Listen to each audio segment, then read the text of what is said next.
IPL 2024 मध्ये सर्वाधिक fast ball टाकलेला आहे. 155.8 किलोमीटर वेगानं बॉलिंग टाकला. त्यामुळं भारतात सर्वात युवा फास्ट बॉलर बनलेला आहे. त्या युवा बॉलरची माहिती आपण आजच्या व्हिडिओतून घेणार आहोत. चला तर मग, मी रोहित कुलकर्णी क्रिकेट विश्व या चॅनलमध्ये तुम्हा सर्वांचं स्वागत करतो. अशा क्रिकेटच्या नवनवीन माहितीसाठी क्रिकेट विश्व चॅनल पाहत राहा आणि चॅनलला सबस्क्राईब करा आणि इतरांनाही शेअर करा. हा युवा बॉलर म्हणजे दिल्लीचा मयंक यादव आहे. मयंक यादव अतिशय वेगवान बॉलिंगसाठी प्रसिद्ध आहे. त्यानं मयंक यादवचा जन्म 17 जून 2002 रोजी झाला. त्यानं शालेय जीवनापासूनच त्याला क्रिकेटची आवड होती. त्याच्या उन्हाळी शिबिरमध्ये तो सरावासाठी जात होता. त्याचं बालपण अतिशय खडतर असं गेलं. त्यानं सोनके क्लब येथे क्रिकेटचं प्रशिक्षण घेतले. या क्लब कडून शिखर धवन, ऋषभ पंत असे वेगवेगळे खेळाडू तयार केलेले आहेत. त्यामुळे मयंक यादव हाही तिथं खेळत होता. त्यानं आपल्या बॉलिंगचं चांगलं प्रशिक्षण घेतलं. तेथे तारक सिन्हा यांच्या मार्गदर्शनाखाली तो उत्कृष्ट असा फास्ट बॉलर बनत होता.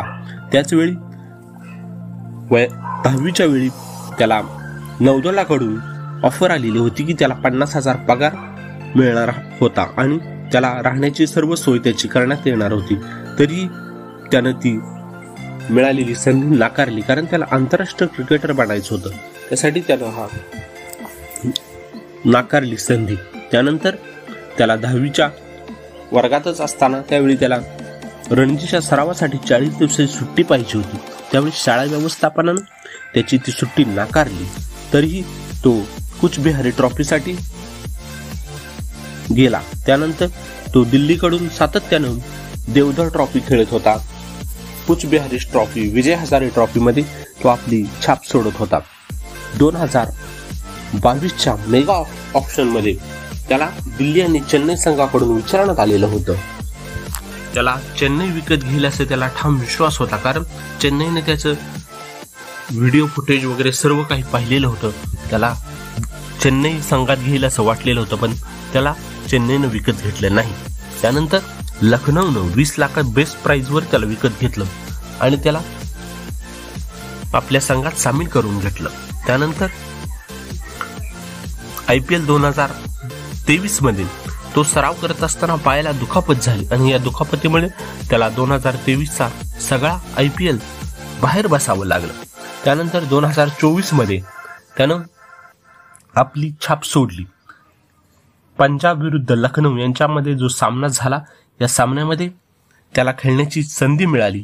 त्या संधीचं त्यानं सोनं केलं, कारण प्रथम बॅटिंग करत असताना लखनौनं 192 धावा केलेल्या होत्या 20 षटकामध्ये. त्यानंतर ज्यावेळी पंजाब बॅटिंगला आलं आणि लखनौ बॉलिंग करत होता, त्यावेळी लखनौकडून पंजाबची बॅटिंग 10 ओव्हर्समध्ये 98 धावा बिनबाद झालेल्या होत्या. आणि कर्णधाराला वाटत होतं की आता कोणाकडे बॉल द्यावा आणि त्याला विकेटची अतिशय गरज होती. त्यामुळे मयंक यादवच्या हातात बॉल सोपवला आणि त्यानं आपली कामगिरी अतिशय उत्कृष्ट केली. अनुभवी शिखर धवनला त्यानं अतिशय अडचणीत आणलं. त्यानंतर त्यानं फास्ट खेळणारा जॉनी बस्टो याची विकेट काढली. त्यानं जितेश शर्मालाही बाद केलं. प्रभास सिंग यालाही त्यानं बाद केलं. त्यानं आपल्या 4 षटकामध्ये 27 धावामध्ये 3 गडी बाद केले आणि सामन्याचा पूर्णपणे निकालच बदलून टाकला. त्यामुळं लखनौ संघ हा विजयी झाला आणि या युवा बॉलरच्या बॉलिंगवर ब्रेट लीने आपले मत व्यक्त केलं, कारण ब्रेट ली म्हणतो की हा अतिशय वेगवान आणि उत्कृष्ट असा बॉलर भारताला मिळालेला आहे. त्यानंतर संजय मांजरेकर यांनी आपल्या नव्या युवा मयंक यादवचं कौतुक केलेलं आहे, कारण सातत्यानं त्यानं आपल्या बॉलिंगमध्ये 150च्या वरतीच त्यानं सगळे चेंडू टाकलेले आहेत. त्यामुळे भारताला नवा युवा फास्ट बॉलर मिळालेला आहे आणि अशीच त्यानं चांगली बॉलिंग करीत राहू आणि भारतीय संघासाठी त्याचं पदार्पण लवकरच होईल असं वाटतंय आणि भारताकडून तो खेळून उत्कृष्ट त्याची कामगिरी करावी अशीच चाहत्यांची इच्छा आहे. धन्यवाद.